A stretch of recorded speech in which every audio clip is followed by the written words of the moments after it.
Hey, what's happening? Welcome to Mates TV. So, I want to talk about Curtis Jones, and is it time to put some respect on his name, or words to that effect? I've got a few points to make on this.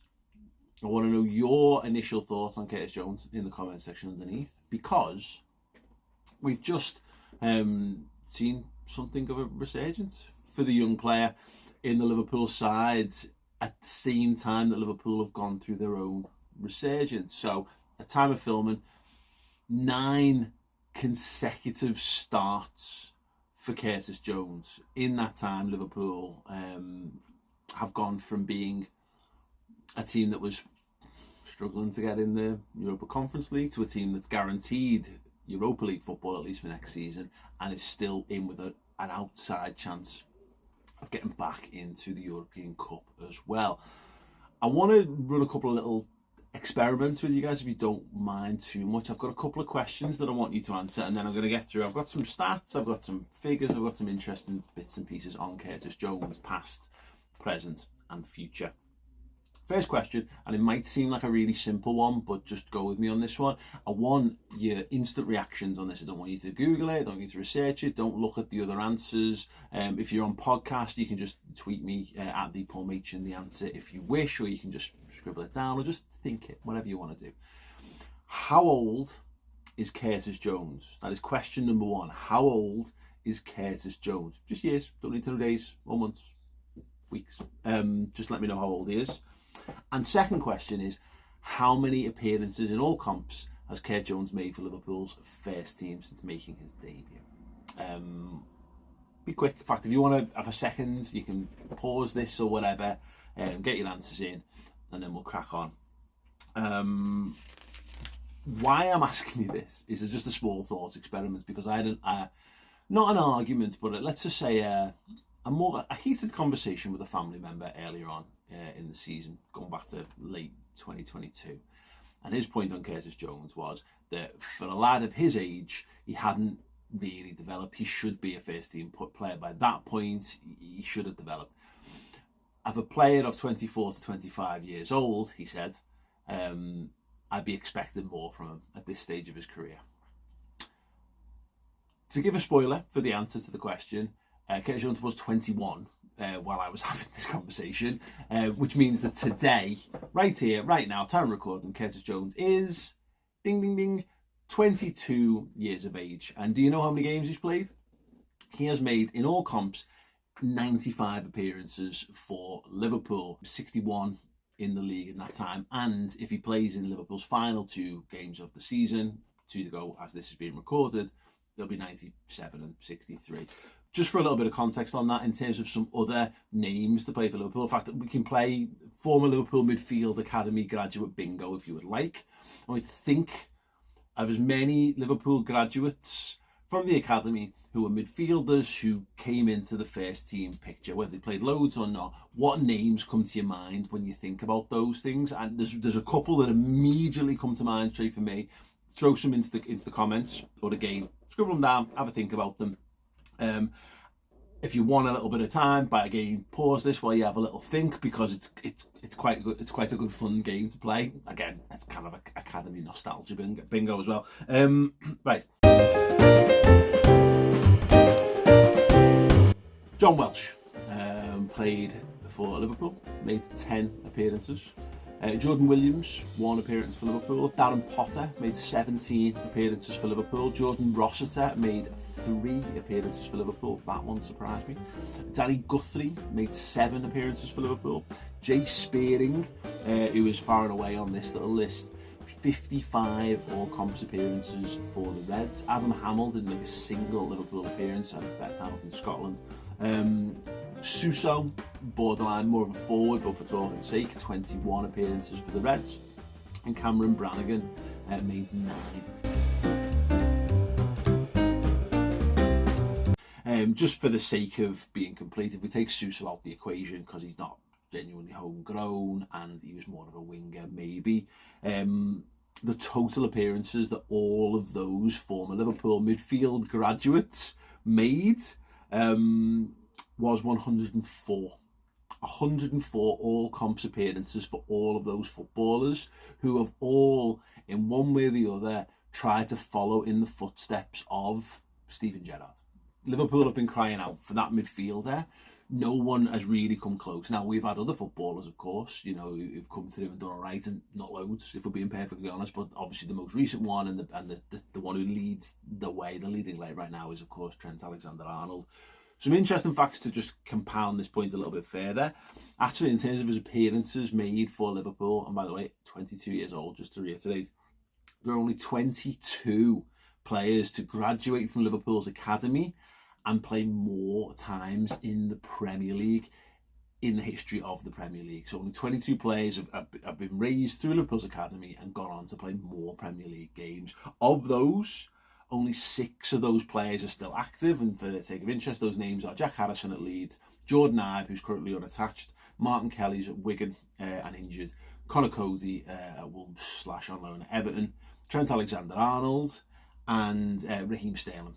So that means that 7 of the 22, in addition to that, 7 of the 22 never played a single game for Liverpool. So of those 22, some of the random ones in there, Jack Harrison being a good example of that, but you've also got someone like David Nugent, who made 97 appearances in the Premier League, but for a variety of newly promoted championship sides. So, yes. So, 7 of the 22. So, just to clarify, 15 players in the last 31 years have played for Liverpool and haven't come through the academy and made more Premier League appearances. And that's not to say all those Premier League appearances were even for Liverpool, but we're starting to see. And what I'm trying to illustrate with this is that as much as Curtis Jones has not, look, he's not unilaterally won over the Liverpool fan base, and that's half of the reason why I'm making this video, to be honest, because if he was loved by everyone, there'd be no need for me to sit here and extol his virtues and talk about the troubles and trials and tribulations and the good things and the bad things and all that kind of stuff. What I'm trying to illustrate is that there's just not many footballers who've achieved what he's managed to achieve. And you might say, what's he achieved? Well, he's played for Liverpool. It's the dream of God knows how. It's the dream of all of us, right? If you're watching this, unless you're a fan of another football club, which I know happens, it's a dream to play for your boyhood club, right? Every one of us has that. And it's a dream for people within the city of Liverpool to see other Scousers be able to go do that, because you get to almost live that vicariously to some extent. There's only 4 actually. If you consider 6 of active, Harrison didn't play a game for Liverpool and Ibe was without a club. So yeah, the point is they're 22 years old. So far, so good for Curtis Jones. One more thing in terms of nostalgia, which I think is another fun thing before I dive into talking about his performances in the last few weeks. I'm going to name a few footballers who've probably have much bigger reputations, probably as Liverpool players, but have actually played less times for Liverpool than Curtis Jones has. Paul Ince, 81. Gary McAllister, 87. Jermaine Pennant, starting the Champions League final that we lost, 81. Maxi Rodriguez, runs down the wing for me. Great song. Bit of a cult figure. 73 appearances for Liverpool. Jonzo Shelvey, again, it's easy to look back, but in hindsight, if you remember at the time, very, very highly rated footballer, very well sought after. There was a point when he was ahead of Jordan Henderson in the pecking order. 69 appearances. Nick Barmby, 58, David Thompson, 56, Yari Littman, 43, and the greatest missed transfer opportunity in the history of Liverpool Football Club, Nicolas Anelka, made just 22 appearances for Liverpool. Yes. So, why am I doing all this? To kind of illustrate the point, of the progression that he's been on, and to say that, even some of those players that have actually played more Premier League appearances, even some of those 22, and even of those ones who did most of that for Liverpool, few of them did a lot of that in Liverpool sides that were anywhere near as good as the Liverpool side that's just existed over the last 4 or 5 years. And now you would argue, of course, Curtis Jones has not been the leading light for any of those teams, but he has played games and he has played a lot of football. And we talk even about like Jay Spearing being, of those midfield graduates having 55 appearances. in a very, very good Rafa Benitez side, by the way, but a Rafa Benitez side that, and slightly beyond, obviously, into the Hodgson era, and Kenny in the mix of that. Yes, he played alongside Steven Gerrard and Xabi Alonso and Lucas Leiva and Momo Sissoko and Javier Mascherano around those sort of times. But what did that Liverpool side do? It won the European Cup in 2005. He was a bit young to be really involved in that.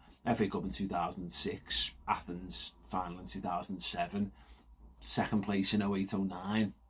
It's very fondly regarded, that team, but it's not as good as the team that this has just been. Robbie Fowler played in the treble-winning team, so did Steven Gerrard, so did Michael Owen.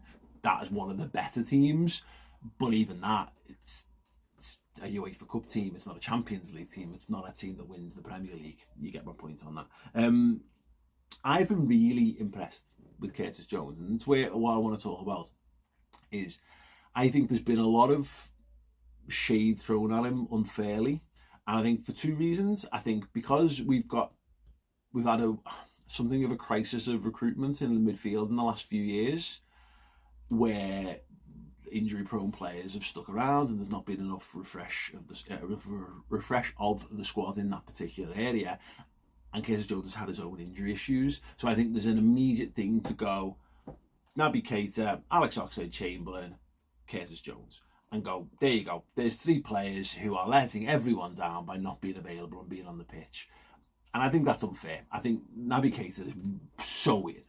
So weird. We'll never truly know what's kind of gone on with all that. Oxlade-Chamberlain got a really, really bad injury and has never really been able to get back up to that level again. Both senior age footballers, both 29 years old now, both should be in the absolute primes of their career. They've had their good years, and they've had good seasons for Liverpool as well in the past. Again, Curtis Jones, 22 years old, and has had a couple of freak injuries, and particularly the stress response injury that he's had this season that doctors have never seen before. This is not a string of hamstring injuries and knee injuries and over again repetitive muscle strains. These are random bits. It's an eye injury, and it's a random basically growing pains, shin splints kind of thing. The kind of thing that just happens to random footballers every now and again. And now that he's free of them, he seems to be getting game time.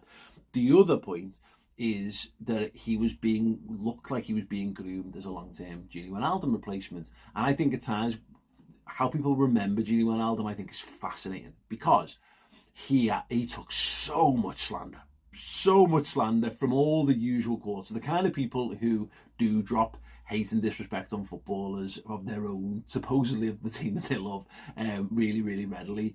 He's the exact kind of player that got a lot of flack from those kind of people. And it's funny how I think they've all forgotten that they've done that, because he's one of the footballers, I think, at times the brilliance of what he didn't really show up on telly. There's lots of bits and pieces that cameras cut away. They go to replays, they go to the camera angles and stuff, and the neat and tidy, knitting things together the stuff that actually is the foundation for all the brilliant lads to go and do all the brilliant, demonstrable things, the goals, the assists, the great skills, the building blocks, the foundations on which that is built on performances of players like Gini Wijnaldum. Lucas had that for a while. Jordan Henderson suffered from that at times throughout his career. And yeah, hindsight has made a lot of people forget about that, but Gini had that. But anyway, by the by, that's more illustrative of how difficult his role was to play. But the point is, Curtis Jones had to match up to that. And now we know, looking back, he was brilliant. He was brilliant. He was available for 50 games a season. He played 4,000 to 5,000 minutes every year. He'd score a handful of goals. I think the most he scored in a season was 6, which is a fine return for someone basically playing a box-to-box midfield role in Liverpool's side, which lent towards more defensive duties. Even the time at the 6, played right-sided centre half in one game, as I recall, in a back three. Mad times. Curtis in that role, I don't think it totally suited his game. As simple as that. And it's telling that with the change of system in recent weeks, he mentioned it himself post Leicester, he's almost been freed a little bit of that. His role now, he's effectively got a 2 behind him now, and he's got Robertson, who's not required to do as much legwork up the side. When he does, we've actually got an overload of 3 on that left wing. But what you've got now is Diaz and Jones are being tasked with kind of sorting the left wing out between them, whereas in the past that midfielder would do a lot of ups and downs. He may be a bit of Jesus Christ, Paul, a bit of a wall pass for a Sadio Mane or for Andy Robertson. Whereas instead, they're higher up the pitch, they're looking to be creative, they're looking to get in behind themselves, they're figuring out themselves in that regard. And this suits Curtis Jones' skill set far better than the deeper role.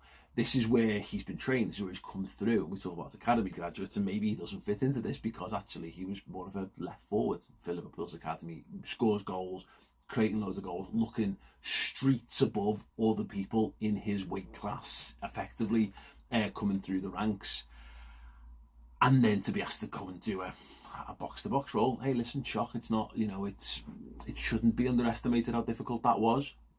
But it is a very archetypal Klopp thing to do, by the way. And this is why this hybrid role at the moment kind of does suit Curtis, because you might score freely in an attacking sense in the under-23s, under-21s, under-18s. But that step up to Premier League is massive. And then that step up again to Champions League and a team that gets 90 plus points is ridiculous. You go from being the king of the jungle in your reserve team, all of a sudden you're fighting for a place with Sadio Mane, who scores 20 goals every season. They're big numbers, they're big asks, and we've seen time and time again Jurgen Klopp take footballers and go, okay, well, you've got the technical attributes to be great on the ball in small spaces, in dangerous areas, you're silky, you're fluid, but you actually haven't quite got the goal return. How's about midfield for you? And we've seen him do that again. Gini Wijnaldum, winger, 10.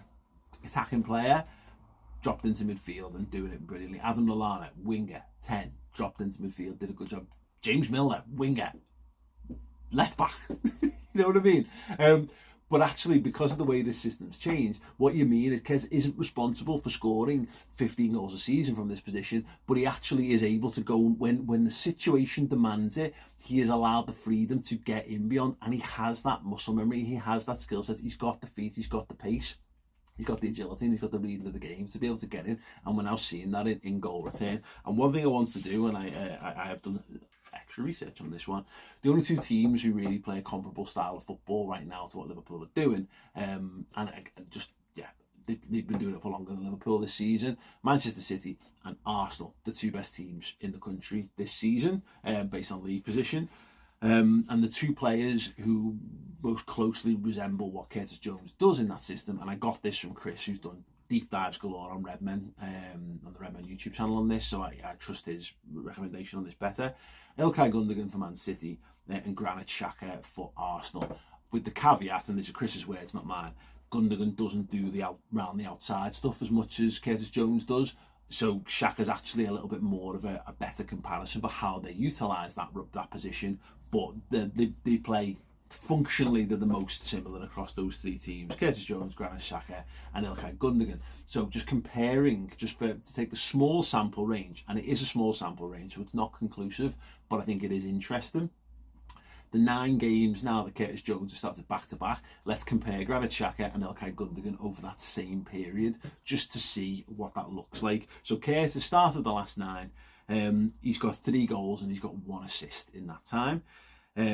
Over that same period, Granit Xhaka started 8 of those games, got 2 goals and 2 assists, and Ilkay Gundogan started 7 of the games, scored 5 goals and 2. And bear in mind, 4 of those goals have come in the last 2 games. He's really hit another purple patch. We know he can be a goal machine.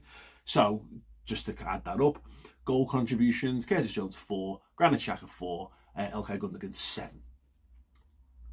Gundogan stands out. Of course he does. Scores more goals and gets more assists. Good, star of the game, I think. And he's been brilliant for Manchester City. And this is where it's interesting. We go all the way back to the age thing. You're talking about Gundogan, been at the peak of football thereabouts for a decade now, starting to wind his career down. Certainly, brilliant component in a side very well established under Pep Guardiola. Granit Xhaka is completely different. He's been very well established at Arsenal. Obviously, the manager knows him inside and out. International footballer as well, which always worth bearing in mind. But I guess a bit of a laughing stock. He's had a bit of a wild time. He's struggled when asked to handle the defensive side of things. He's flourished this season when he's been freed of those defensive responsibilities more and been free to go and play a systemic role that suits him better. And in that regard, let's not forget, 30s for Ilkay Gundogan, probably not far off the same for Granit Xhaka, and Curtis Jones, 22 years old. And in terms of numbers, it's a small sample range. It is. I'm aware of that. But that's an encouraging start in terms of what he's done in that period, because we can only really judge that period of Kurt. Now, if you take the full season of both those lads, Granit Xhaka and Ilkay Gundogan have had really good seasons. Probably Xhaka's best season for Arsenal. Certainly not Gundogan's for Man City, but a good season, nonetheless. So not definitive, but interesting. And what it does open up a big question moving into the summer for Liverpool is what happens next. So for Curtis, his job is to keep that place for the final 2 games of the season, get to those 97 appearances.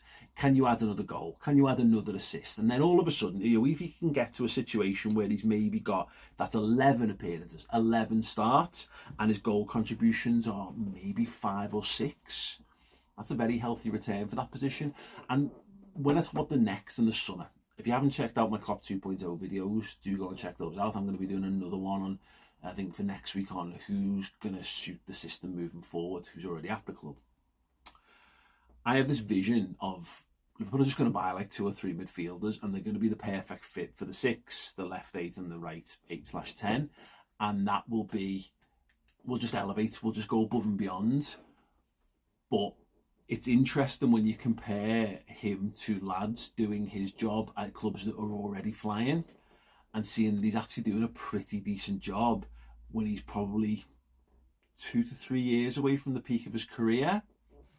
I'm not suggesting that Liverpool build the team around Curtis Jones by any stretch, but in terms of that, right now, that's his share to lose. He managed to see off Thiago for a few games while he was fit in that.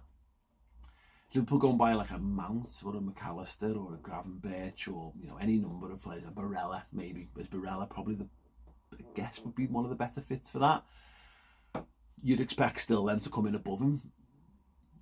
But if Curtis Jones is the rotational player, if he just makes himself available, and that even is something that drags him and drives him on, because I think there's a lot of people who've written him off, and I think wildly unfairly, and I think it's been scandalous actually, particularly some of the people who've got some decent followings on social media. They're just the nastiness of how they've talked about him, I just think is wild and totally uncalled for and a bit stupid, if I'm being perfectly honest. It's fine not to see it in a footballer, but to be like that about a young lad who has had a pretty decent start to his Liverpool career in a very, very good side. If you thought he wasn't really of the level, has his form in the last 9 games surprised you, or has it started to change your thinking about him? Because yes, it might seem like another big jump up, but at 22 years old, it's entirely possible that, look, Granit Xhaka's, how old, I don't even know how old Granit Xhaka is. Is he 30 at this point? And he's talking about his best season. He's 30. Granit Xhaka's 30, and he's just had his best season for Arsenal. And he's been at Arsenal for time. He's been at Arsenal for, let's see, a considerable amount of years. In fact, he joined them in 2016. So 1, 2, 3, 4, 5, 6, 7 seasons, and this is his best season. He joined them at, therefore, 23? A year older than Curtis Jones, and they're doing similar numbers at this stage. I would suggest that it's positive for the future of Curtis Jones. Will he go on and be that superstar? I honestly don't know. I really don't know. There's a lot that's required there. You need luck, and you need consistency, you need skill. But what I would suggest is he's got good pace. He's got great feet. He's very good at holding on to the ball. To a fault sometimes, but it's actually a skill that's, when you've got it, it's easier to be someone who moves the ball on a bit more quickly than someone who has this innate ability to hold on to possession under pressure. That is a much more difficult skill to teach, I think.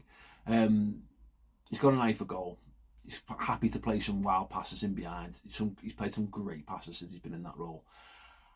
And he's over 6 foot, which I think really helps. I think the more 6 footers plus you have in your team, the more likely you are to win, the more set pieces you keep out, and the more set pieces you score from. There's a statistical factor now. Paul Tompkins has done the work on that. So positive. Where do you think Liverpool go with Curtis Jones next? Is he capable of maintaining his place as a first teamer in that role, or is he going to slip down to a second choice, or is he still someone who you think, no, not doing it for me, I think he needs to be moved on, he needs a loan? I was very much in January in the camp of needs a season loan, go and put him in the Premier League, go and put him with Aston Villa for a year, Go and put him at Brighton for a year. Go and put him somewhere, a good football club with a good amount of pressure on him, and see how he succeeds. One point I'll make on this is that having Scousers in the team is a huge thing. And do we give them too much time? No, I don't think we do. I think we give them the amount of time that you should give a Scouser, and that is to say more time than anyone from anywhere else. Liverpool fans should get treated better. Harvey Elliott should get that same kind of respect as well, because it matters more to the city. It matters more to people. You know, it's again, that connection between the city that the football club is based in is just such a wonderful and natural one. The inspiration of what it does for youngsters in the city as well is absolutely great. But the last point on this, why I hope he succeeds, and will he go on to Trent levels and Gerrard levels and Carragher levels? Honestly, who knows? It's a huge ask. Probably not, because you're talking about some of the best to play the game. But what I've seen is lads who have played, a lot of those lads that we've named, who've gone on to not get all those games for Liverpool. Some of their best times were playing in a Liverpool shirt. Some of the best performances they gave were playing at Liverpool, and they never managed to recreate that level, because being from Liverpool, being a Liverpool fan, even if you're not from Liverpool, it makes it matter more. And if you're getting those extra percentages out of a footballer, then let's have that. Let's have that in your team. So yeah, I've always liked Curtis Jones. I'm an unashamed, unabashed fan of him as a footballer. I see something in there, and I'm glad that other people are starting to see it as well. But I thought it would be interesting to go back and just kind of look at the other bits and pieces in there, because when you talk about the other lads who've graduated and gone on to do things, it is a very, very, very short list indeed in terms of the absolute superstars. You know, the ones who've really gone to the top of the game. The top end of that list is Jamie Carragher, Steven Gerrard, Robbie Fowler, Raheem Sterling, Michael Owen, Steve McManaman. Will he ever get to there? That's a huge ask, huge. But so far, so good. What do you think? Let me know. Drop a like if you're on YouTube. Leave a 5-star review if you're checking this out on major podcasts in your podcast app. So far, so good. Good to see him back in there. I think there's more to come. Do you? What do you think? Right, that's it. More to come next week. Make sure you subscribe to the YouTube channel. And if you're watching this before Friday the 19th, come and join us at our end of season, even though it's not quite end of season party, at Hotel Anfield. Me and Chris and Steve are hosting end of season awards, doing a director of football bit, and the Ragamuffins are playing live. It's going to be an amazing, amazing event with the Redmen TV team at Hotel Anfield on Friday before the Villa game. So if you're in Liverpool for the Villa game and you need something to do the night before, come and party with us at Hotel Anfield. Link will be in the description underneath. Anyway, that's it from me. Have an amazing week. It looks to me like the Reds are back, and it looks to me like Curtis Jones has got a big future. And so have you, because you're awesome.